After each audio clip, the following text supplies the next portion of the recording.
What if the next global crisis doesn't begin with missiles, but with gas? Today, one of the most dangerous flashpoints on Earth isn't a battlefield, and it isn't a capital city. It's a gas field. Beneath the waters of the Persian Gulf lies the largest natural gas reserve ever discovered, powerful enough to influence global economies, energy prices, and international stability. But here's the part most people don't know. This massive resource is shared by rivals, divided by politics, yet connected underground. And now, as tensions rise in the Middle East, this shared lifeline may be turning into a target. Because if this field is disrupted, the consequences won't stay regional. They will reach the entire world.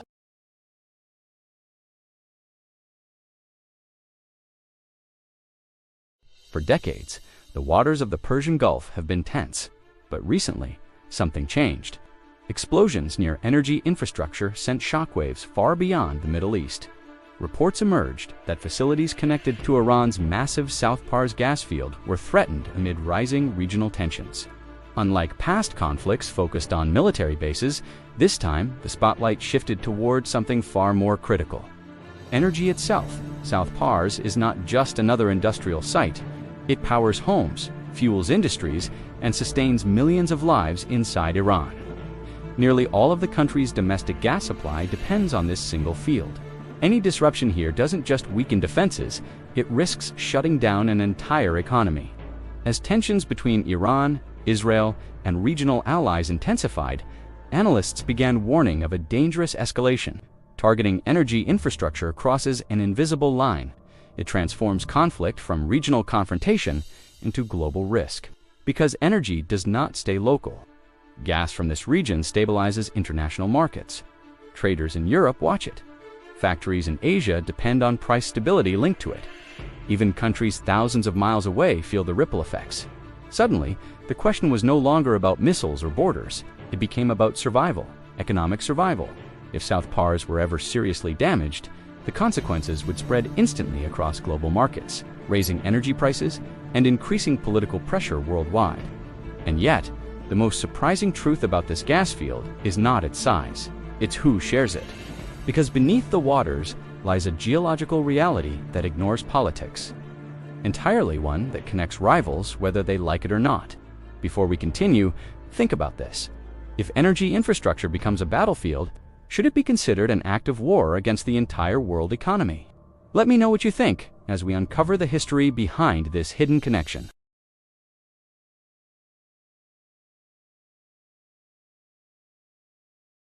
The story of South Pars begins not with conflict, but with discovery. In the late 20th century, geological surveys revealed something extraordinary beneath the Persian Gulf, a natural gas reservoir so vast that scientists struggled to measure its full scale. What they had found would later be recognized as the largest natural gas field on Earth. But there was a complication. The reservoir did not belong to one country. Half of it lay within Iranian territory, known as South Pars. The other half extended into Qatari waters as the North Field, though divided by political borders. Underground, it was a single connected structure, one massive shared resource formed millions of years ago. Nature had created cooperation, where politics often created division. During the 1990s and early 2000s, Qatar rapidly developed its side, investing heavily in technology and international partnerships. The country transformed itself from a small Gulf state into one of the world's richest energy exporters almost overnight. Iran, facing sanctions and technological limitations, developed its side more slowly. Yet despite different speeds and political systems, both nations depended on the same underground reservoir.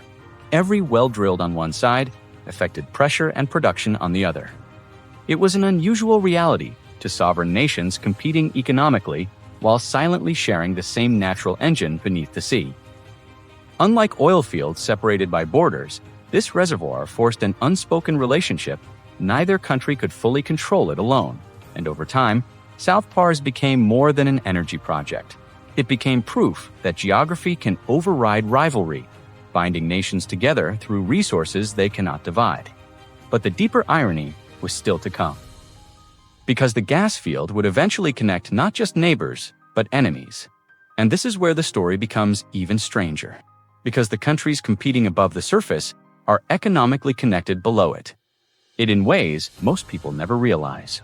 If you enjoy discovering the hidden history behind today's conflicts, consider subscribing, because some of the most important stories shaping the modern world started thousands of years ago.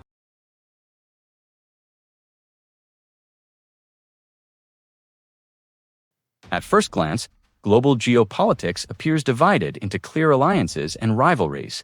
Nations choose sides, form blocs, and compete for influence. But energy tells a different story. Gas extracted from the shared South Pars North Field system enters a global network that ignores political hostility. Liquefied natural gas shipped from Qatar powers cities across Europe and Asia. Market prices influenced by Iranian production affect energy costs worldwide. Even countries politically opposed to Iran indirectly feel the stabilizing effects of production from the same reservoir. This creates a paradox rarely discussed. Rivals remain economically connected through energy dependence. When production flows smoothly, markets stabilize. When tensions rise, uncertainty spreads instantly. Investors react, shipping routes adjust, and governments prepare for shortages, all because of a single underground structure. Energy has quietly become the invisible bridge linking adversaries. History shows that trade once connected empires that fought wars. Today, natural gas plays a similar role. Modern economies require constant energy supply, and that necessity forces indirect cooperation, even among geopolitical rivals. In this sense, South Pars represents more than natural resources. It represents interdependence, a reminder that in the modern world, complete isolation is nearly impossible. Even enemies participate in the same economic ecosystem. And when conflict threatens that system, the risks extend far beyond national borders. The next wars may not be fought primarily for territory, but for control over energy itself. Can countries truly be enemies if their survival depends on each other? How can nations compete politically while relying on the exact same source of energy? The answer reveals something rarely discussed. Modern conflicts are far more connected than they appear, because this story is no longer just about Iran or Qatar. It's about a new reality emerging in global politics, where energy dependence can matter more than ideology, and where the next wars may not be fought for territory, but for the power that keeps the world running.